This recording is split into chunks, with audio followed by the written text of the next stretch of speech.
लोदीपुर पहुंचे लोजविपा के राष्ट्रीय अध्यक्ष, सहयोग राशि के साथ उठाया बच्चों की पढ़ाई का जिम्मा। लोक जनतांत्रिक विकास पार्टी के राष्ट्रीय अध्यक्ष अनिल कुमार एवं नालंदा विधानसभा के पूर्व प्रत्याशी कौशलेंद्र कुमार उर्फ छोटू मुखिया लोदीपुर गांव पहुंचे, जहां उन्होंने मृतकों के स्वजनों से भेंट कर उन्हें सांत्वना दी और 11,000 रुपए की धनराशि सहयोग के रूप में प्रदान की।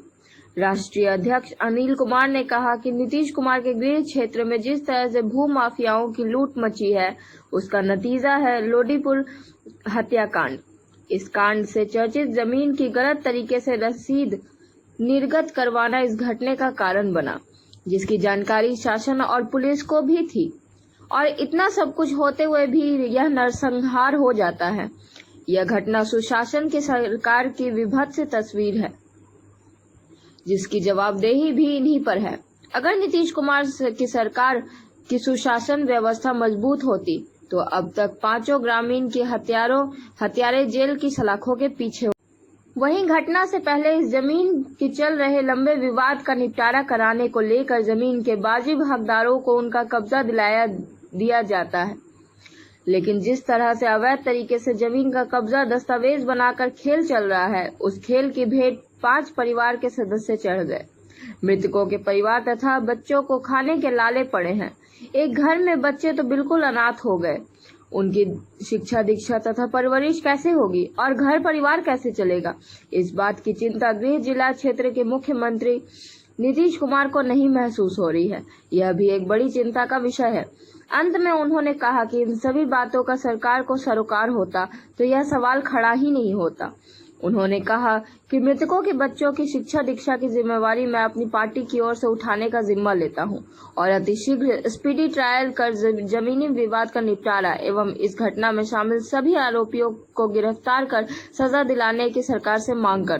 नालंदा विधानसभा पूर्व प्रत्याशी कौशलेंद्र कुमार उर्फ छोटे मुखिया ने कहा कि इस घटना की मैं घोर भर्त्सना करता हूं।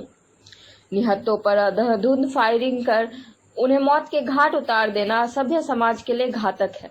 इस घटना को अंजाम देने वाले सभी अपराधियों को कड़ी सजा मिलनी चाहिए। उन्होंने तत्कालीन छबीलापुर थाना अध्यक्ष पर आरोप लगाया, कहा कि उनकी भूमिका संदेहास्पद है। कहा कि उनकी भू बिचौलियों के रूप में मुझे लोगों द्वारा लगातार शिकायतें मिलती रही हैं। उन्होंने कहा कि सुशासन का ढोल पीटने वाले सरकार के प्रतिनिधियों के नुमाइंदों ने बिना जांच परख किए ही अवैध ढंग से लोदीपुर कांड के चर्चित विवादित जमीन की रसीद निर्गत कर दी। फलस्वरूप इतने बड़े हत्याकांड की घटना हो गई, जिससे मृतक के आश्रितों और उनके बाल बच्चों के समक्ष जीविकोपार्जन की समस्या बहुत बड़े रूप से खड़ी हो चुकी है। तो ये जिस तरह से नीतीश कुमार की सरकार में और नीतीश कुमार के गृह क्षेत्र में जिस तरह से लूट मचा हुआ है, ये सबसे पहले सीओ के द्वारा उसके कर्मचारी के द्वारा जमीन का गलत रसीद कटवाना और उसके बाद उस परिवार का जमीन पर कब्जा करने के लिए सीओ को जानकारी में है, एसटीओ को जानकारी में है, डीएसपी के जानकारी में है और दरोगा के जानकारी में है। ये सबके जानकारी में रह करके 5-5 लोगों का नरसंहार हो रहा है।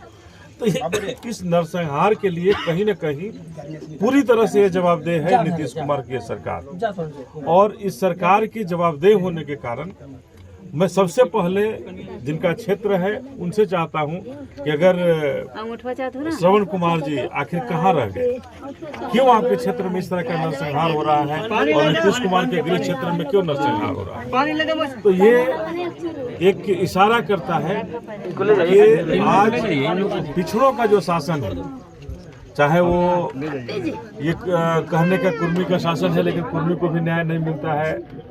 कुर्मी कोयरी जादव को न्याय इस नीतीश कुमार के सरकार में नहीं मिलने वाला। आज 5-5 लोगों की हत्या होती है और नीतीश कुमार जी अगर इतने ही शासन के प्रिय आदमी है, इतने ही अच्छे शासक रहे होते, तो जो भी लोग इसमें दोषी थे सबकी गिरफ्तारी हुई रहती। जमीन पर जो कब्जा को लेकर के हुआ था, उस जमीन पर कब्जा दिलवाने की बात होती, कब्जा दिलवाया जाता। लेकिन यहाँ तो ठीक उल्टा, जो सीओ का जिस तरह से पैसा का लेकर के दूसरे को रसीद काटने का खेल चल रहा है, दरोगा का नहीं आना, ये कह रहे हैं, परिवार कह रहा है कि हमने 9 बजे सूचना दिया और 12 बजे तक वो नहीं आया दरोगा। तो ये बता रहा है कि नीतीश कुमार के गृह क्षेत्र में नरसंहार हुआ और नीतीश कुमार की जवाबदेही थी इस नरसंहार को बचाना, इस नरसंहार को रोकना। लेकिन आज ये छोटे छोटे बच्चे अनाथ हो गए, लेकिन नीतीश कुमार की नज़र इन बच्चों पर नहीं पड़ रही है, इस परिवार पर नहीं पड़ रही है, जिसका खामियाजा ये परिवार भुगत रहा है कि एक घर से 5-5 लोग हम लोगों के बीच में एक जमीन विवाद के सिलसिले में नहीं रहे और उन्हें आज न्याय के लिए दर दर की ठोकर खा रहे हैं। छोटे छोटे बच्चे हैं, अनाथ हो गए हैं। अब उनके लोग कह रहे हैं, उनकी माँ है अकेले बची हुई, वो कह रही हैं कि कैसे हमारा जीविका चलेगा। घटना के बाद कई दल के लोग यहाँ आए हैं, लेकिन सबने इन लोगों को राहत पहुंचाने की बात, सरकार से आपदा दिलाने की बात कर रही है, लेकिन खुद किसी ने कुछ किया नहीं है। क्या कारण है? देखिए, अब उनका जो कारण रहा हो, हम लोग आए हैं, हम लोग आज कुछ परिवार को आर्थिक सहायता भी दिए हैं और मैं इन बच्चों के लिए बस यही कहना चाहूँगा कि इनके शिक्षा का जो भी खर्च होगा हम अपने तरफ से, हमारी पार्टी अपने तरफ से करेगी कि इन बच्चों को हैं। और इस क्षेत्र में इस तरह की जो घटना घटी, क्या लग रहा है? यह घटना जो हुआ एकदम निंदनीय है। इसका जितना भी निंदा किया जाए कम है। किसी को भी दुनिया में किसी को जीवन देने का अधिकार नहीं है तो लेने का भी अधिकार नहीं है। जो 5 लोग निहत थे और निर्दोष लोगों का हत्या ये प्रशासन के भूल के चलते हुआ है। यहाँ के थाना प्रभारी जो थे उनको सूचना देने के बावजूद भी उन्होंने 3 घंटा तक यहाँ पर नहीं आया, जिसके चलते जो भी उग्रवादी लोग थे, जो भी अपराधी लोग थे, इतना बड़ा घटना का अंजाम दिया। 15 दिन पहले जो राजगीर के डीएसपी साहब हैं सोमनाथ जी, उनको मैंने फ़ोन करके बताया था कि छबीलापुर का जो दरोगा है ज़मीन का दलाली करता है, उस पर आप अंकुश नहीं लगाइएगा तो ये अच्छा बात नहीं है। और हमसे सोमनाथ जी से बात हुआ तो बोले हमको कि ये कोई प्रूफ है आपके पास? हम कि नहीं, हमको तो प्रूफ नहीं है, लेकिन इतना है कि वहाँ का जो छबीलापुर थाना के लोग जो आते हैं बोलते हैं कि दरोगा ज़मीन का दलाली करता है। यहाँ के सब लोग जानते थे। जो भी ज़मीन इस सरकार है, सरकार इतना बड़ा बड़ा वादा करती है कि हम सुशासन का सरकार है, सुशासन देते हैं। यहाँ के जो वर्तमान जीते हुए 8 टर्म से 7 टर्म से जो एमएलए हैं, मिनिस्टर भी हैं, और इस गांव में उनका आज से नहीं कई वर्षों से आना जाना होता है। उनके नॉलेज में भी होगा कि यहाँ पर एक जमीन भूमि विवाद चल रहा है।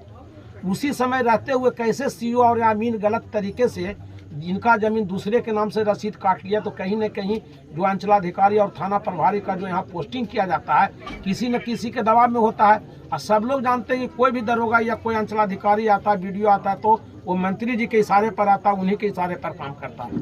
तो हमको तो नहीं लगता कि यहाँ के जो स्थानीय जनप्रतिनिधि हैं उनका कम दोष है। अगर समय रहते अगर इस चीज़ पर ध्यान अगर दिए होते तो आज इतना बड़ा घटना लोदीपुर में नहीं होता और जो छोटे छोटे बच्चे हैं जो अनाथ हुए वो अनाथ नहीं होते।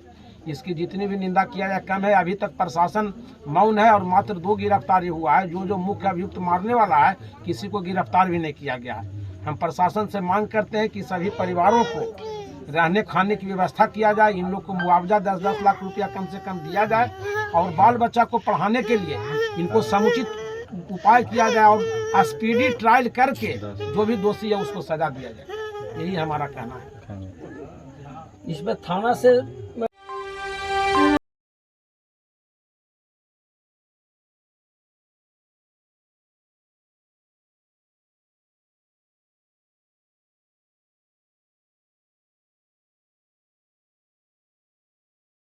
International School affiliated to CBSE, providing a nurturing environment, ideal teachers-students ratio, interactive and activity-based curriculum, Wi-Fi enabled campus with smart classes, well-equipped laboratories, special kids zone, special focus on spoken English, creating experiences where children learn at play and apply in life. नामांकन मुफ्त है। Nursery से 10वीं वर्ग तक एक अंग्रेजी माध्यम सह शिक्षा विद्यालय। जी हाँ, आपका अपना यूनिटी इंटरनेशनल स्कूल। हमारी विशेषताएं: एक स्वच्छ एवं पोषित वातावरण, बच्चों को कुशल शिक्षकों का सानिध्य, आदर्श शिक्षक विद्यार्थी अनुपात, पारस्परिक एवं क्रियाकलाप पर आधारित पाठ्यक्रम, छोटे बच्चों के लिए विशेष सुविधा, अंग्रेजी वार्तालाप पर विशेष ध्यान, आधुनिक उपकरणों से लैस विज्ञान एवं कंप्यूटर प्रयोगशाला। ऐसा अनुभव देना जहां बच्चे खेल खेल में सीखें और उसे जीवन में लागू करें। हमारे बच्चों के लिए असीमित अवसरों को बनाना। इस विद्यालय में हर वर्ग में 40 बच्चों का ही नामांकन होगा, इसलिए जल्दी से नामांकन कराएं। Unity international school, Kanchanpur, Bihar Sharif, Nalanda. तो याद रखें हमारा मोबाइल नंबर 9934010046, 9934015066।